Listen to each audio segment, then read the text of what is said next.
अल्हम्दुलिल्लाहि रब्बिल आलमीन वस्सलातु वस्सलामु अला अशरफिल अंबिया वल मुरसलीन सय्यदना व नबीना व शफीना व मौलाना बिल क़ासिम मुहम्मद व अला आलिहि तय्यबीन अत्ताहिरीन अल मासूमीन व लानतुल्लाहि अला अदाइहिम अजमईन। अम्मा बाद फ़क़द क़ाल अल्लाहु तबारक व तआला फ़ी किताबिहिल करीम बिस्मिल्लाहिर रहमानिर रहीम अल्हम्दुलिल्लाहि रब्बिल आलमीन अर्रहमानिर रहीम मालिकि यौमिद्दीन इय्याका नअबुदु व इय्याका नस्तईन। सल्लल्लाहु अलैहि मोहम्मद व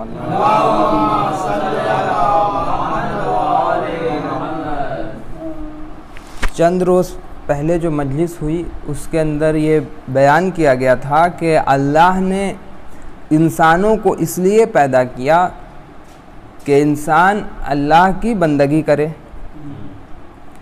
और इस बंदगी का मकसद ये हो कि इंसान क़ुर्ब खुदा हासिल करे। जो नियत होती है नमाज में रोज़े में कि क़ुर्ब खुदा जो है वो बंदगी इंसान को अल्लाह के नज़दीक कर दे, क़ुर्ब हासिल हो जाए खुदा का। दुआ का भी एक मकसद क़ुर्ब खुदा है कि इंसान अल्लाह का ज़िक्र करता है ताकि अल्लाह से क़रीबी हासिल हो। तो इस दुआ को बाज़ दफ़ा खिलखत मकसद कहा जाता है। कुरान करीम के अंदर भी अल्लाह ने कहा है कि दुआ मेरी इबादत है, और एक आयत में कहता है कि मैंने जिन्नों और इंसानों को इसीलिए पैदा किया कि मेरी इबादत करें। तो इसका मतलब है दुआ खिलखत मकसद है। ये एक अंदाज़ है सहीफ़ा सज्जादिया की दुआओं को या दूसरी दीगर आइम्मा की दुआओं को देखने का, या जो इंसान ख़ुद से दुआ करता है उसका एक नज़रिया ये है। एक दूसरा नज़रिया इमाम सज्जाद अलैहिस्सलाम की दुआओं को देखने का ये है कि जिसके बारे में आग़ाए ख़ामनई फरमाते हैं कि इंसान अगर इमाम के दुआओं को देखे या उनके अमल जो उन्होंने अंजाम दिया उस पर गौर करे और ये नहीं मालूम हो कि उस वक्त हालात क्या थे और इमाम का मकसद क्या था, तो मुमकिन है सब चीज़ों को नहीं समझ पाए जिसे दर्क कर लेना चाहिए। तो इमाम के ज़माने के हालात ये थे कि इमाम हुसैन अलैहिस्सलाम के शहादत के बाद 3 ऐसे मौक़े आए कि जब शियों के अंदर जो लोग भी जमा थे, इकट्ठा थे, उन लोगों के अंदर शहीद किया गया और फिर अफरा तफरी का माहौल जिसे कह सकते हैं ज़हनी तौर पर वो हुआ। एक वो मौका आया कि जब तवाबीन में से सबको शहीद का वाक़या हर्रा है, तवाबीन में जितने लोग हैं उन लोगों की शहादत है, और फिर जनाब मुख्तार के साथ जितने लोग हैं और ख़ुद उनकी शहादत है। इसके बाद हम 5वें इमाम का जब ज़माना देखते हैं तो ये देखते हैं कि सब शिया जो हैं वो इकट्ठा हो रहे हैं, और 6ठे इमाम के ज़माने में बाज़ाब्ता 5वें 6ठे इमाम के। तो ये काम 4थे इमाम ने उस ज़माने में किया, दुआओं के ज़रिए से, अपने अक़वाल के ज़रिए से, और ये एक अहम काम था मकसद हुसैन को बाक़ी रखने के लिए, बचाने के लिए। ये एक नज़रिया आयतुल्लाह ख़ामनई ने जो पेश किया था, मैंने पिछली मजलिस में बयान किया था। इसके अलावा उन्होंने ये कहा कि ये सारी चीज़ें जो हैं वो किस चीज़ के लिए, ये सारी चीज़ें जो इमाम ने की, तो मकसद 3 बताया उन्होंने। पहला जो बयान किया गया था, पहला मकसद ये था कि जो चाहने वाले हैं उन तक और जो नहीं चाहने वाले हैं दीन पर हैं उन तक भी हक़ की बात पहुंच जाए। क्या हक़ की बात है? अहले बैत अलैहिमुस्सलाम के और इमाम के जो चेहरे को मजरू किया जा रहा था, जो वो वाक़या था कि किसी ने जसारत की, इमाम ने कि खौल बताया नबी का, उसने कहा मैं कबूल नहीं करता हूँ।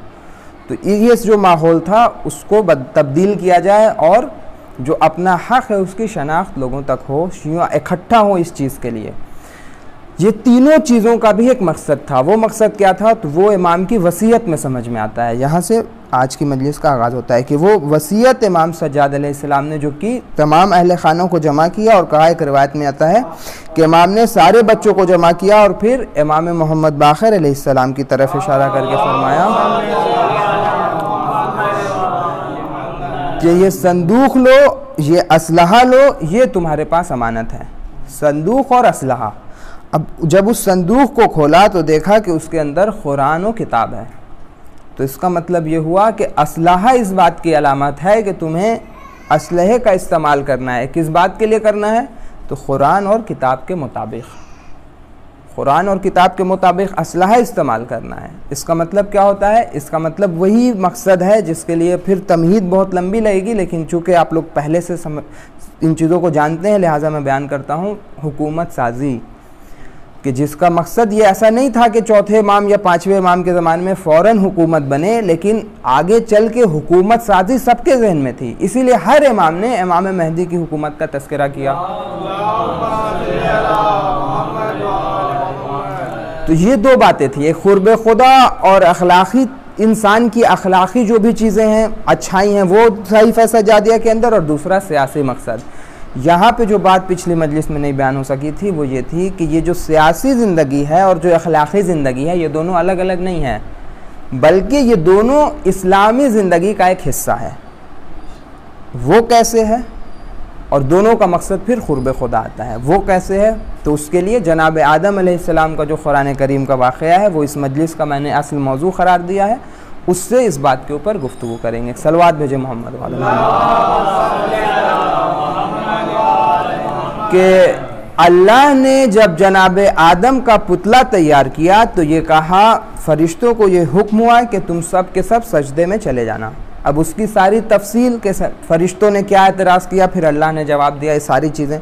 बहरहाल मामला ये अंजाम पाया, वाक़या ये हुआ कि जब जनाब आदम के अंदर रूह फूंक दिया गया, सारे के सारे फ़रिश्ते सजदे में चले गए, तो इब्लीस सजदे में नहीं गया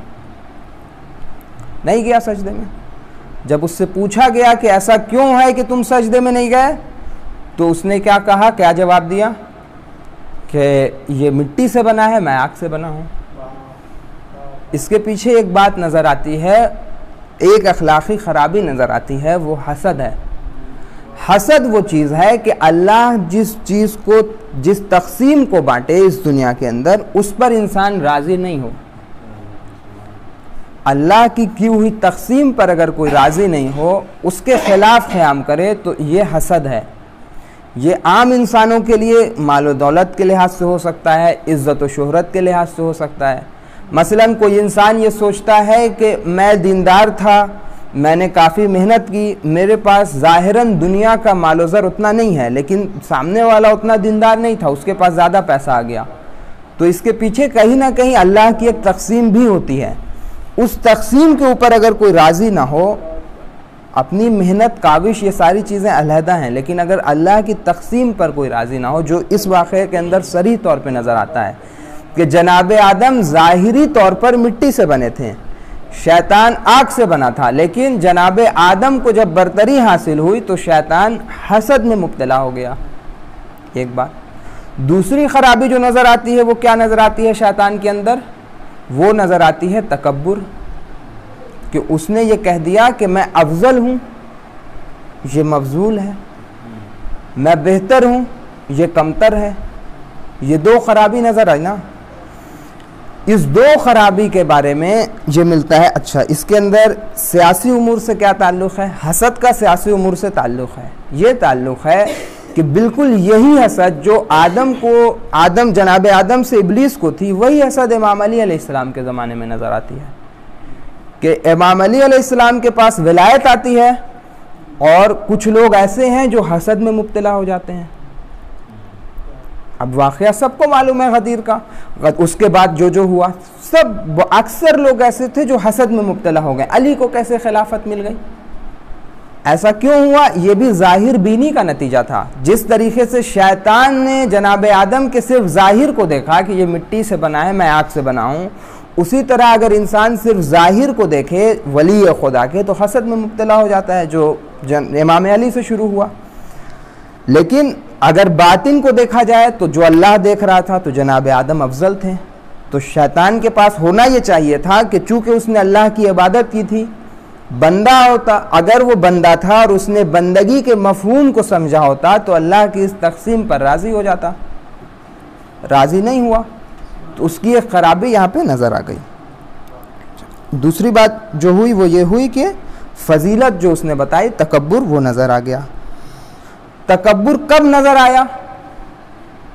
अरे भाई, इब्लीस तो इतना उसने इबादत की कि वो फरिश्तों की सफ़ में जाकर के बैठने के काबिल हो गया।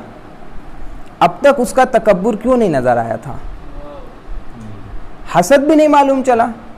ये दोनों हसद और तकब्बुर तब खुल रहा है जब उससे भी अफजल कोई उसे नजर आया कि है।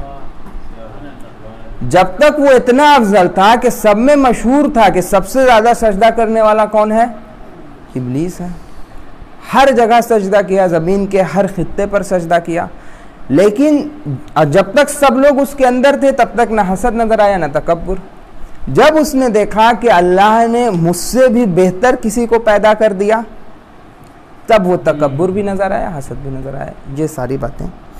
अब इसके अंदर जनाब आदम का रद्द अमल देखिए कि इब्लीस ने एक तौर पे ये कहा जाए अंग्रेजी में कि बिल्कुल पर्सनल अटैक किया जनाब आदम पे कि मैं आग से बना हूं या मिट्टी से। जवाब किसने दिया? जनाब आदम ने जवाब दिया। कोई कुरान करीम की आयत में दिखा दे कि जनाब आदम ने फौरन कहा हो कि अभी अभी अल्लाह ने मेरा इम्तिहान लिया है, मैंने जवाब दिया था, फरिश्ते नहीं दे पाए थे। जनाब आदम ने जवाब नहीं दिया है, जनाब आदम खामोश हैं। इसकी दो वजह। एक वजह यह है कि इब्लीस ने जनाब आदम को मुखातिब ही नहीं किया था।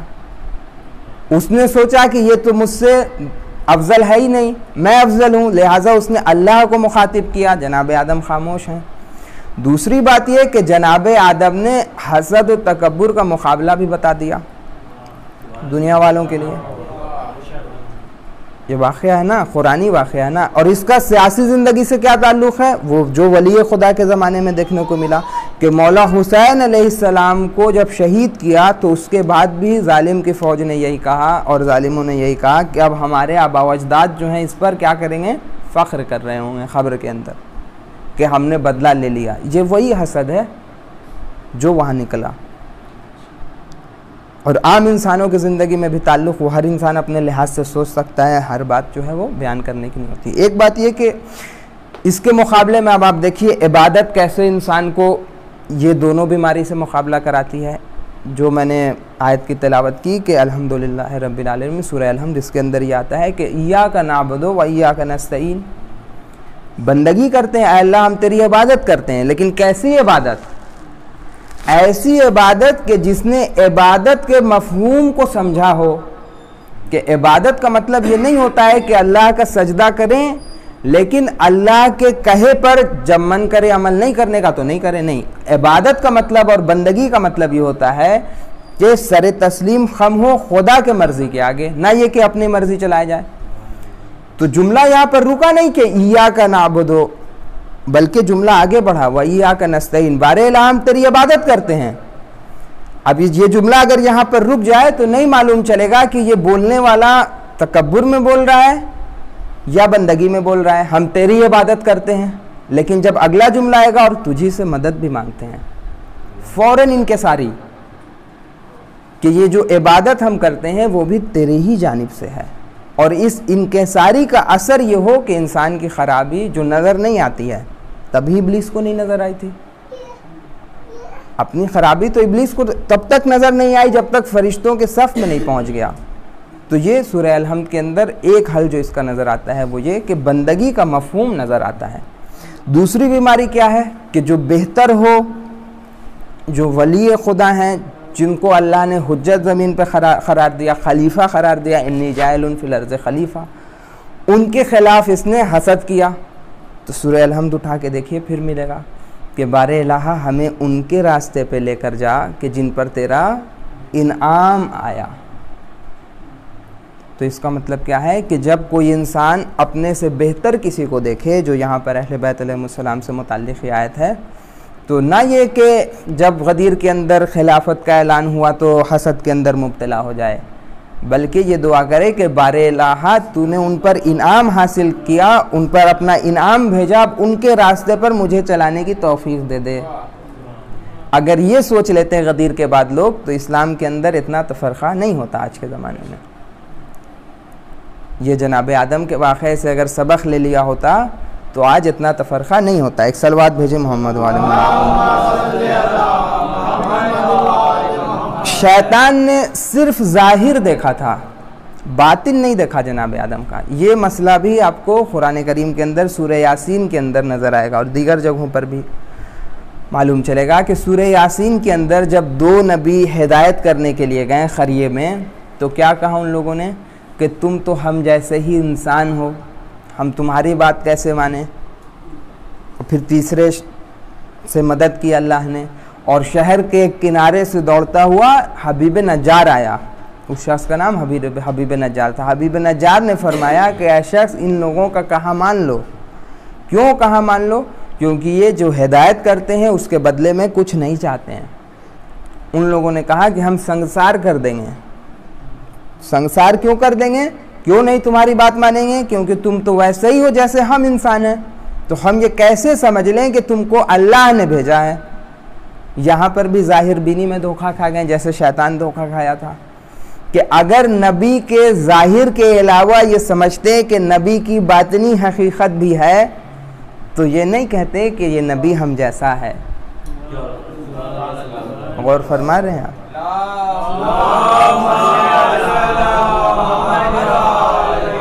ये सूरह यासीन का वाक़या है। तो सूरह यासीन के अंदर खुदा ये कह रहा है कि देख लो, जिसने ये कहा कि तुम तो हम ही जैसे हो, उनका अंजाम क्या हुआ।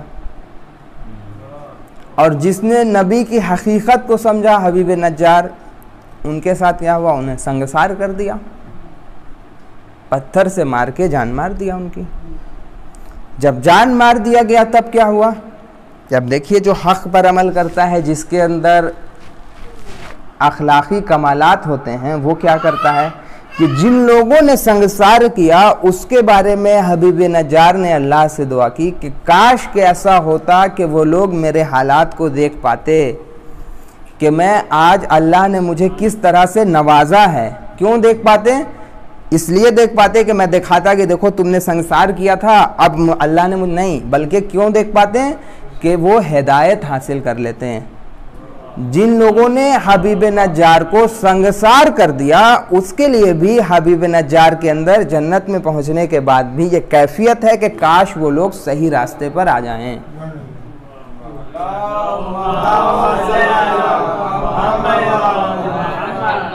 और ये जो ज़ाहिर बिनी है जो शैतान के यहाँ नज़र आती है कि शैतान ने जनाब आदम के सिर्फ ज़ाहिर को देखा। अब इसकी सियासी ताल्लुक़ आप देख लीजिए। अब इसका बहुत सारे सियासी ताल्लुक़ात हैं जो पहले भी बयान हो चुके हैं। जंग सिफ़ीन के अंदर ज़ाहिरी देखा कुरान को, इमाम अली का लश्कर इमाम के ख़िलाफ़ हो गया।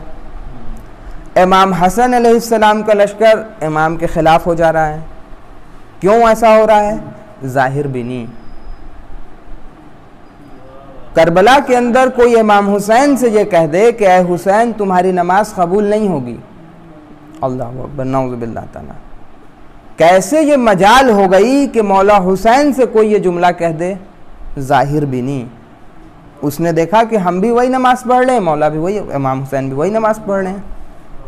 अगर हकीकत समझ लेता तो हुर अलैहिस्सलाम की तरह वापस चला आता।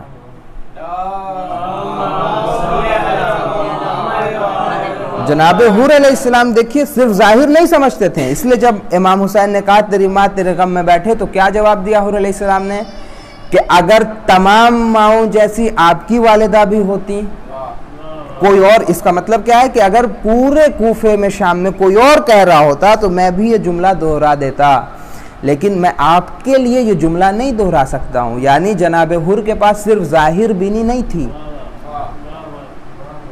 गौर करे इंसान इन वाक़यात के अंदर, हकीकत को पहचानवाया जनाब हुर ने कि ज़ाहिरी आँखें जब धोखा खा जाती हैं तब बसीरत इंसान की काम आती है, रूहानियत काम आती है। सलवात भेजे मोहम्मद वाले। जब जनाब आदम अलैहिस्सलाम को, अब देखिए शैतान ने फिर वापस बहकाया, रांदा दरगाह हो गया, उसके बाद बहकाने की जिम्मेदारी ली, उसके बाद जनाब आदम को बहका दिया। अब इस बहकाने के अंदर देखिए क्या नसीहत है। वो ये नसीहत है कि इंसान को अल्लाह ने अच्छाई बुराई दोनों की सलाहियत दे दी, चाहे तो अच्छाई करे चाहे तो बुराई करे। अब इस इम्तिहान के ऊपर इंसान जो ऐसा अमल करेगा वैसा फ़ैसला होगा। और इस इम्तिहान का तकाज़ा ये था कि अल्लाह कुछ देर के लिए ऐसा मालूम हो कि पोशीदा है, जो इस दुनिया में हम लोगों को नज़र आता है कि इंसान दुआ करे, मेरी दुआ नहीं कबूल हो रही है, मुझे नज़र ही नहीं आ रहा है। आग़ाए पनहियान फरमाते हैं, ये जनाब आदम के वाक़े से मुताल्लिक़ ये बात आग़ाए पनहियान से मैंने ली। वो मजलिस के अंदर अपने बयान करते हैं कि अगर ऐसा हो जाए कि इंसान के पास हक़ और बातिल का रास्ता है और जन्नत से एक फ़रिश्ता हाथ हिला रहा है कि देखो हक़ का रास्ता लोगे तो मेरी तरफ आओगे, और जहन्नम से एक फ़रिश्ता आग दिखा रहा हो कि देखो बातिल का रास्ता लोगे तो हमारी तरफ आओगे, तो कौन ऐसा इंसान होगा जो हक़ का रास्ता छोड़ दे? कोई नहीं होगा। तो ये जो पोशीदगी है, जो इंसान को नज़र नहीं आता है कि क्या होने वाला है, अल्लाह किस तरह से मदद कर रहा है, जो ये नज़र नहीं आता है। ऐसा नहीं है मदद नहीं होती है, मदद होती है। आदिल खुदा के लिए, जिसके अदल का ये तकाज़ा हो कि वो इंसान को सज़ा दे दे, तो ये मुमकिन नहीं है कि गुमराह करने के लिए शैतान हो और हिदायत करने के लिए कोई ना हो। मुमकिन ही नहीं है, मुमकिन ही नहीं है। तो इंसान को राह रास्त पर ले जाने के लिए भी बहुत सारी चीज़ें मौजूद हैं, बशर्ते ये कि इंसान उसकी तरफ अपने जहन को ले जाए। तो क्या हुआ, कुछ देर के लिए अल्लाह ऐसा हुआ कि पोशीदा हो गया उस मामले से, और जनाब आदम से तर्के उला हो गया इस बिना पर। अब जब तर्के उला हुआ, जनाब आदम ज़मीन पर आ गए, तो कोई ऐसी आयत दिखा दे कोई कि जनाब आदम ने फिर ये कहा हो कि बारे अल्लाह ऐसी सज़ा, इतनी बड़ी सज़ा क्यों दे दी, मुझे वापस जन्नत में भेज दे। कोई आयत, कोई रवायत मिलती है? नहीं। जन्नत से ज़मीन पे आना, आज यहाँ किसी का बड़ा घर हो, वो छोटे घर में चला है तो 50 दफ़ा शिकायत करेगा कि अल्लाह मेरा तो बड़ा घर था, हम छोटे घर में आ गए। जनाब आदम जन्नत से ज़मीन पर आ रहे हैं, और वो भी उस वक्त की ज़मीन कि जब ना महल है ना खाने की सारी चीज़ें मुहैया हैं। कहाँ से? जन्नत से, कि जिसकी हर इंसान तमन्ना करता है। एक दफ़ा भी जनाब आदम ने शिकायत नहीं की, इस्तग़फ़ार किया। क्या सबक है जनाब आदम के इस वाक़े के अंदर हर इंसान के लिए? एक सलवात पढ़े मोहम्मद वाले। आग़ाए पनहियान फरमाते हैं आम जवानों को खिताब करते हुए कि कभी ऐसा होता है कि कोई इंसान, मसलन मिसाल के तौर पे क्रिकेट हिंदुस्तान में बहुत होता है, कोई इंसान क्रिकेट खेल रहा हो। जब इंसान क्रिकेट खेलता है तो एक सिखाने वाला मौजूद होता है जो सिखाता है। एक दफ़ा उसने गेंद फेंका दाहिनी जानिब। अब ये बंदा जो सीख रहा है, अगर दाहिने जानिब की गेंद को नहीं मार सके सही से, तो सिखाने वाला क्या करेगा? 5000 दफ़ा दाहिनी जानिब गेंद फेंकेगा। क्यों? ताकि ये सीखने वाला इस दाहिनी जानिब की गेंद को सही तरीक़े से खेलना सीख जाए। अब इंसान ये कहता है कि मेरा भाई हमें हमेशा परेशान करता है। ए भाई, तुमने अपने भाई की हकीकत को, उससे किस तरह से पेश आना है नहीं सीखा, तो अल्लाह ने तुम्हारे लिए इंतज़ाम कर दिया कि जब ऐसा वाक़या 5000 दफ़ा हो जाए तब तुम सीख लोगे। अगर पहली ही दफ़ा तुम तवाज़ु और इनकिसारी दिखा देते तो पहली ही दफ़ा में इंतज़ाम हो जाता। तो ये अल्लाह का निज़ाम है कि जिस चीज़ को लेकर के इंसान परेशान होता है, उस चीज़ की तरफ अल्लाह धीरे धीरे करके इंसान को ले जाता है ताकि बंदा सीख ले। और इस सीखने के अंदर फजीलत है। इंसान अल्लाह इंसान को इस दुनिया में कैसे आजमाए? शेर भेज करके आजमाए, चीता भेज करके आजमाए? नहीं, आजमाने का तरीक़ा यही है कि इंसान को उसकी ज़िंदगी के अंदर आजमाया जाए कि कौन इंसान अपने ज़िंदगी के अंदर परेशानियों में अल्लाह की किस तरह से हम्द करता है, परेशानियों में अल्लाह से कैसे पेश आता है, किस तरह से दुआ करता है। और जो कुरान के अंदर मिलता है, कुरानी वाक़या है कि अल्लाह कहता है कि जब मैंने यूनुस को मछली के पेट के अंदर भेज दिया तो यूनुस ने क्या दुआ की? अब देखिए कुरान की दुआ है कि ला इलाहा इल्ला अंता सुब्हानका इन्नी कुन्तु मिनज़ ज़ालिमीन। ए बारे इलाहा। और जनाब यूनुस के साथ क्या हुआ था ये सुन लीजिए। जनाब यूनुस, कोई मछली के पेट में जाना कोई मामूली बात नहीं है। मछली के पेट के अंदर जब जनाब यूनुस गए ना, तो मछली के पेट के अंदर ऐसे केमिकल निकलते हैं जिससे इंसान गल जाए। तो जनाब यूनुस की पहली परत गल गई थी मछली के पेट के अंदर। अब जब बाहर निकलें, आपकी पहली परत नहीं होगी तो आपके जिस्म पर क्या होगा? ज़रा सा अगर हाथ कट जाए और एक परत हट जाए तो जब हवा चलती है लहरता है। तकलीफ़ होती है। पहली परत गल गई थी, जनाब यूनुस ने दुआ की। ये एक रिवायत के अंदर मिलता है जनाब यूनुस के वाक़े से मुताल्लिक़। दुआ क्या किया? ला इलाहा इल्ला अंता सुब्हानका इन्नी कुन्तु मिनज़, ए मेरे माबूद, ला इलाहा इल्ला, कोई खुदा नहीं है सिवाय तेरे, सुब्हानका इन्नी कुन्तु, सुब्हानका यानी तू बेऐब है, तेरे अंदर कोई ख़राबी नहीं है, मैं ज़ालिमीन में से था, मैंने जुल्म किया। तो अल्लाह ने फिर उनकी मदद कर दी। तो ये सारे कुरानी वाक़यात जो हैं इनका ताल्लुक़ सियासी ज़िंदगी से भी है, माशरती ज़िंदगी से भी है, अखलाक़ी ज़िंदगी से भी है। इस पर अगर गौर व फिक्र करे इंसान तो पूरा एक मुकम्मल ज़ाब्ता है हयात कि कैसे अपनी ज़ाती ज़िंदगी पर अमल करेगा माशरती ज़िंदगी बेहतर होगी, माशरती ज़िंदगी पर अमल करेगा तो सियासी रास्ता हमवार होगा इमाम की तशरीफ़ आवरी के लिए। एक सलवात भेजो मोहम्मद।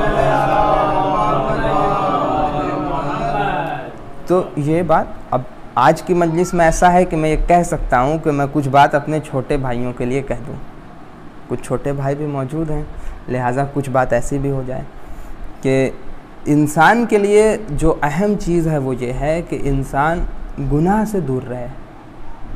सबसे अहम चीज़ ये है कि आग़ा बहजत की एक किताब है पर्दानशीन, जिसमें पहला चैप्टर जो है वो गुनाह से तर्क गुनाह के ऊपर है कि इंसान कैसे गुनाह को छोड़े। अगर गुनाह को छोड़ दे तो ज़िंदगी की सारी चीज़ें उसे किस तरह से मिलेगी। सारी चीज़ें यानी जितने कमालात हैं, आग़ा ख़ामनेई फरमाते हैं जवानों को ख़िताब करते हुए कि अगर जवान गुनाहों को अंजाम देना छोड़ दें, वाजिबात पर अमल करना शुरू कर दें तो फ़रिश्तों से बेहतर हो सकते हैं। तो हर आलिम ने अपने ज़माने में अपने लिहाज से इस बात को समझाया है, बताया है। अब इसके लिए आग़ा बहजत की बात हो गई, आयतुल्लाह ख़ामनेई की बात हो गई, उसके अलावा आयतुल्लाह शहीद मुतहरी फरमाते हैं तौबा क्या है, कैसे कबूल होती है किताब में, कि जो गुनाह करता है उसके अमाल किस तरह से रद्द होते हैं, नहीं कबूल होते हैं, और जो तौबा कर ले उसके अमाल कबूल हो जाते हैं। उसके अलावा किताब गुनाह ने कबीरा की शुरुआत होती है तो पहला चैप्टर जो है वो इसी से शुरू होता है कि गुनाह की क्या क्या ख़राबी है, और फिर कितने गुनाह ने कबीरा हैं सबकी बातें पहले चैप्टर के अंदर जो बयान करते हैं आयतुल्लाह दस्तगैब शिराज़ी यही बयान करते हैं कि गुनाह किस तरीक़े से इंसान छोड़े, गुनाहों को तर्क करे। इससे क्या होगा, एक दफ़ा एक शख्स ने आग़ा बहजत से सवाल किया कि सलवात बेहतर है या लानत बेहतर है, क्या किया जाए, सलवात पढ़ा जाए ज़्यादा या लानत ज़्यादा पढ़ा जाए। तो उन्होंने कहा लानत का मतलब यह है कि हम ख़राबियों को दूर कर रहे हैं, और सलवात का मतलब यह है कि फिर अच्छाई आ रही है, तो पहले ख़राबियाँ दूर कर दो तो अच्छाइयाँ आ जाएंगी। तो ये गुनाह और इस्तग़फ़ार का मामला है। रसूल खुदा सल्लल्लाहु अलैहि वसल्लम की हदीस है कि तुम्हारी बीमारी वो गुनाह है और उसका इलाज इस्तग़फ़ार है। अब इस्तग़फ़ार क्या है? इस्तग़फ़ार रास्ते को तब्दील कर लेने का नाम है। जिस रास्ते पे इंसान चल रहा है अगर उस रास्ते को तब्दील कर ले, बदल ले, वो होती है तौबा। और ज़बान से अगर तौबा कहे रास्ता तब्दील नहीं हो तो वो तौबा नहीं है। इसमें दो सवाल मुझे आज हल करने हैं और उसके बाद रब्ते मसाइल। पहला सवाल ये है जो आता है वो ये है कि तौबा करने में जल्दी क्यों की जाए, पहला सवाल। दूसरा सवाल ये आता है कि इंसान कोशिश करता है कि गुनाह से बच जाए लेकिन नहीं बच पाता है। तौबा में जल्दी क्यों की जाए? तौबा इंसान कोशिश करता है गुनाह से बच जाए लेकिन नहीं बच पाता है, ये दूसरा सवाल। और ये तीसरी परेशानी जो बहुत सारे लोगों की है कि ज़िंदगी के किसी मौके पर रूहानी सलाहियत मौजूद थी, महसूस करते थे, अब नहीं होता है। तो इस दो सवाल तीन सवाल को हल करने की मुख्तसर में कोशिश करेंगे।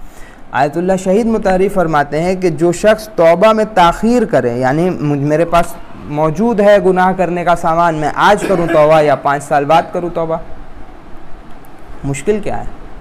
तो मुश्किल ये है कि जो इंसान रास्ता तब्दील करना है उस तब्दीली की सलाहियत में कमी आती है,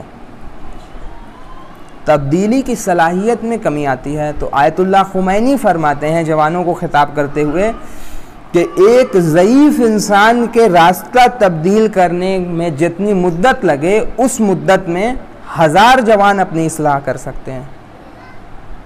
1000 जवान अपनी इस्लाह कर सकते हैं उस मुद्दत में जिस मुद्दत में एक ज़ईफ़ अपनी इस्लाह करे। ज़ईफ़ की भी इस्लाह मुमकिन है, लेकिन आसान किसके लिए है? जब आयतुल्लाह ख़ामनेई इस सिलसिले में फ़रमाते हैं कि मसलन कोई एक तोहफ़ा हो, उस तोहफ़े तक पहुँचना हो, जो जवान है वो अपनी सलाहियत और तेज़ी के साथ पहुँचेगा, जो ज़ईफ़ है वो आहिस्ता आहिस्ता पहुँचेगा। यही मसला इस्तग़फ़ार का है कि जवान जब इस्तग़फ़ार के रास्ते पर आता है तो इस्तग़फ़ार की मंजिलों को जल्दी जल्दी तय कर सकता है। ज़ईफ़ को इस काम में मुश्किल होगी धीरे धीरे। ज़ईफ़ यानी जैसे जैसे इंसान बड़ा होता जाए। इससे मुताल्लिक़ आयतुल्लाह ख़ुमैनी फरमाते हैं कि अगर एक दिन भी तुमने ताख़ीर की, एक दिन, इसका मतलब है एक दिन अपनी सलाहियतों को कम कर लिया और एक दिन अपने रास्ता तय करने में ताख़ीर पैदा कर दी। लिहाजा एक दिन भी ताख़ीर नहीं करना चाहिए, कोशिश करना चाहिए जवानों को। एक सलवात पढ़े मोहम्मद वाले।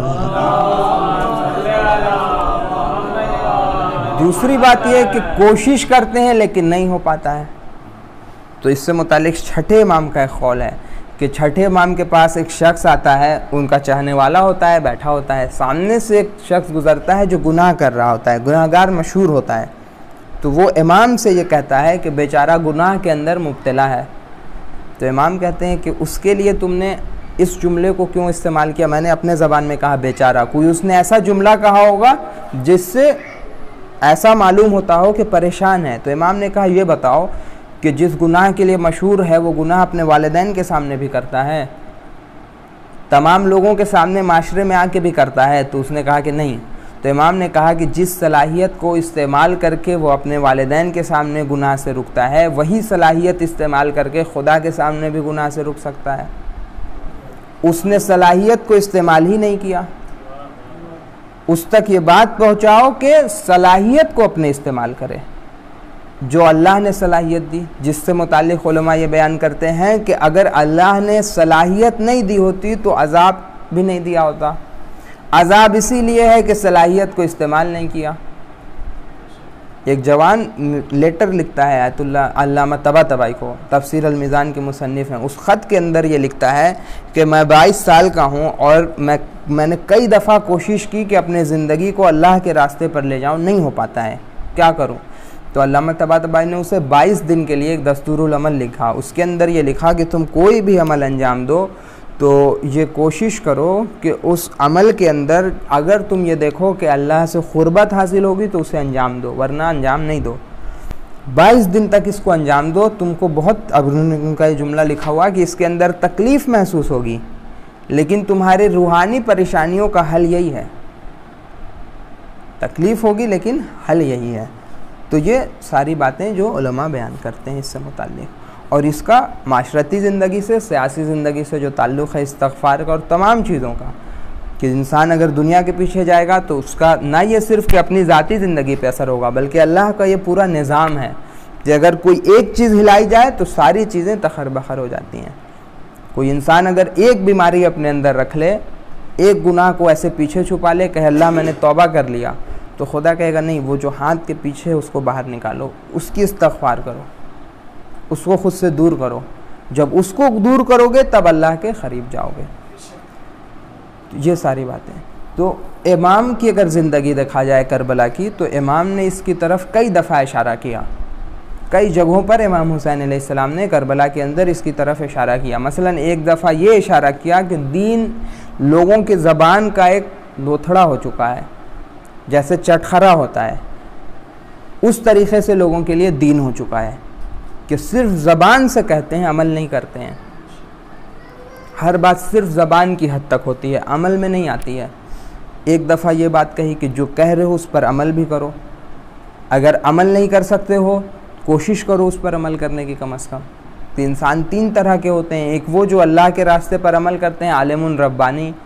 दूसरे वो इंसान होते हैं जो अल्लाह के रास्ते पर गामज़न हैं, अल्लाह का क़ुर्ब हासिल नहीं किया, आलिमुन रब्बानी नहीं है, बल्कि उस रास्ते पर चल रहे हैं। और तीसरे वो होते हैं हेमजुन रिया। ऐसे इंसान ऐसी घास के मानिंद होते हैं जो घास नदी के किनारे होती है। नदी के किनारे की घास की खुसूसियत ये होती है, ये इमाम अली अलैहिस्सलाम का कौल है, नदी के किनारे की घास की खुसूसियत ये होती है कि आसानी से उसे इंसान हाथ से उठा के उखाड़ के फेंक सकता है। तो ये तीसरे किस्म इंसान की है कि जो अल्लाह के रास्ते पर नहीं हो, फिर जो गुनाह आएगा उसकी तरफ आसानी से जा सकता है, जब शैतान का मन करेगा तब उसे बहका सकता है। तो इस 3 किस्म के अंदर और कोई चौथी किस्म इमाम ने नहीं बयान की, तो इसका मतलब है हर इंसान इसी 3 किस्म के अंदर आएगा, या आलिमुन रब्बानी होगा, या अल्लाह के रास्ते पर चलता होगा, या फिर उस घास की मानिंद होगा जिसे जब चाहे शैतान उखाड़ के ले जाए। तो ये सारी बातें करबला से। करबला के अंदर आप देखिए कि हर इंसान के ज़िंदगी के अंदर बहुत सारे इंसान किरदार अदा करता है।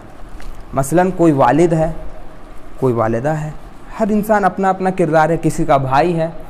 लेकिन उलेमा इस बात को बयान करते हैं कि जो जितना मुकम्मल इंसान होगा उतना इंसानी जज्बात को समझने वाला होगा।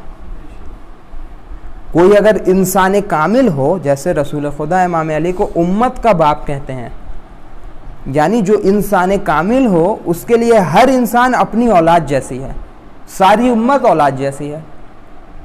तो इमाम हुसैन अलैहिस्सलाम पंजतन की आखिरी फ़र्द हैं। ये उस आम वालिद की तरह नहीं है, आम भाई की तरह नहीं है, इनके चाहने वाले, इनके सहाबी आम सहाबी की तरह नहीं है। इमाम हुसैन अलैहिस्सलाम ने करबला के मकसद के लिए न ये सिर्फ़ कि इंसानों की कुर्बानी दी, बल्कि इमाम ने अपने जिगर गोशों को कुर्बान किया है। करबला के मैदान के अंदर अपने जिगर के टुकड़ों को इमाम ने कुर्बान किया है। हर किसी के जाने का इमाम के ऊपर एक असर हुआ करता था। जो भी जाता था ऐसा महसूस होता था कि इमाम के जिस्म का एक टुकड़ा लेके चला गया। चाहे वो हबीब इब्न मज़ाहिर का जाना हो, जनाब जौन का जाना हो, जो जाता था इमाम के जिस्म से एक टुकड़ा, जिगर का एक टुकड़ा चला जाता था। जब जनाब क़ासिम की बारी आई तो शब आशूर हर कोई अपनी तरह तैयारी कर रहा है, हर कोई तैयारी में। इमाम हुसैन को ये महसूस हुआ कि कोई उनके पास आके बैठा है। जनाब क़ासिम थे। जनाब क़ासिम ने बस ये सवाल कर लिया कि मेरा नाम करबला के शुहदा में है या नहीं है। इमाम ने जवाब दे दिया। शब आशूर तमाम बीबियाँ अपने अपने बच्चों को सजा रही हैं। तमाम बीबियाँ जनाब ज़ैनब ओनो मोहम्मद को सजा रही हैं, जनाब फरवा क़ासिम को तैयार कर रही हैं, जनाब लैला अकबर के चेहरे की ज़ियारत कर रही हैं। एक माँ है जो परेशान है, रबाब परेशान है कि मेरा एक बेटा असगर 6 महीने का है और मेरी बेटी सकीना, नहीं मालूम मैं किसे कुर्बान करूँगी। जनाब रबाब परेशान है। मैं कहूँगा दोनों हाथों को जोड़ के कि ऐ जनाब रबाब, आपको मुबारक हो शहादत कि तमाम लोगों ने अपने बेटे को कुर्बान किया, लेकिन आपने अपने बेटे अली असगर को भी कुर्बान किया और बेटी जनाब सकीना कैद खाने में दम घुट के शहीद हुई। सुबह आशूर आई, हर कोई इजाज़त लेता है, जाता है। हर किसी के इजाज़त में ज़रा ज़रा ताख़ीर है। जब जनाब क़ासिम आए तो इमाम हुसैन ने कहा कि ए क़ासिम, तुम तो मेरे भैया हसन की निशानी हो। ए क़ासिम, काश कि ऐसा होता कि मेरा भैया हसन आज करबला में मौजूद होता तो ये देखता कि किस तरह से आदा ने मुझे घेरा है। इजाज़त दे दी। जब जनाब अली अकबर आए तो ताख़ीर है। ए अकबर, तुम तो रसूल खुदा की निशानी हो, मेरे नाना की निशानी हो। आसमान का रुख किया, कहा कि बारे इलाहा गवाह रहना, मैं अब उसे भेज रहा हूँ जो तेरे रसूल के मुशाबे है। जब जनाब अब्बास इजाज़त लेने के लिए आए, फिर एक ताख़ीर है। ए भैया अब्बास, तुम तो मेरे लश्कर के अलमदार हो, लेकिन एक ऐसा मौका है जहाँ जाने में ताख़ीर नहीं है, वापस आने में ताख़ीर है। वो मौला अली असगर अलैहिस्सलाम का लाशा है। खुद अपने हाथों से ले करके गए, लेकिन जब वापस खैमे में लाना हुआ तब यहाँ पर दस्तूर बदल गया कि अब तक जो जाता था तो मौला हुसैन ताख़ीर से ले जाते थे, नहीं चाहते थे रुखसत हो। जब वापस लाना होता था तो मौला फ़ौरन लपकते थे मैदान करबला की तरफ। लेकिन जब जनाब अली असगर की बारी आई तो अब लौटने में ताख़ीर है कि किस तरीक़े से खैमे की जानिब जाएँ। तो मिलता है तारीख़ के अंदर कि इमाम ने जनाब अली असगर के लाशे को हाथ में लिया, आगे बढ़ते जाते, इन्ना लिल्लाहि व इन्ना इलैहि राजिऊन, रज़न बिक़ज़ाइहि व तस्लीमन लिअम्रिहि। अब नहीं मालूम ये कौन सा माहौल होगा, किस तरीक़े की कैफियत हुई होगी जब तमाम के तमाम सरों को नोके नेज़ा पर चढ़ाया गया होगा। तमाम बीबियों ने किस तरीक़े से अपने नूर नज़र को नोके नेज़ा पर देखा होगा। हाँ, रिवायत में ये ज़रूर मिलता है कि जब रिहाई हुई, पहली दफ़ा मजलिस बर्पा की और उस मजलिस के अंदर जब सर आने शुरू हुए तो फ़ौरन लैला ने अकबर के सर को अपनी गोद में लिया, फरवा ने क़ासिम के सर को गोद में लिया, रबाब ने अली असगर के सर को गोद में लिया। एक मर्तबा एक बीबी कहती है कि क्या इन दो बच्चों की कोई माँ नहीं है, इन दो बच्चों का सर ऐसे ही क्यों रखा है। एक मर्तबा जनाब ज़ैनब ने जवाब दिया, ऐसा ना कहो, मैं ओनो मोहम्मद की माँ हूँ, लेकिन ज़ैनब किस किस का मातम करे, भैया हुसैन का मातम करे या अपने बच्चे ओनो मोहम्मद का मातम करे। जनाब ज़ैनब ने ओनो मोहम्मद पर गिरिया नहीं किया, लेकिन एक मौका आया जब मदीने लौटी और ईद का रोज आया, मदीने में जब बच्चों को तैयार देखा, एक मर्तबा उस हुजरे में गई जिसमें ओनो मोहम्मद रहा करते थे। अब जो छोटे छोटे बिस्तर देखे, माँ का दिल तड़प गया, माँ से रहा नहीं गया। ओनो मोहम्मद, ज़ैनब ने अब तक तुम पर गिरिया नहीं किया, आज ये माँ अपने बच्चे ओनो मोहम्मद पर गिरिया करेंगी।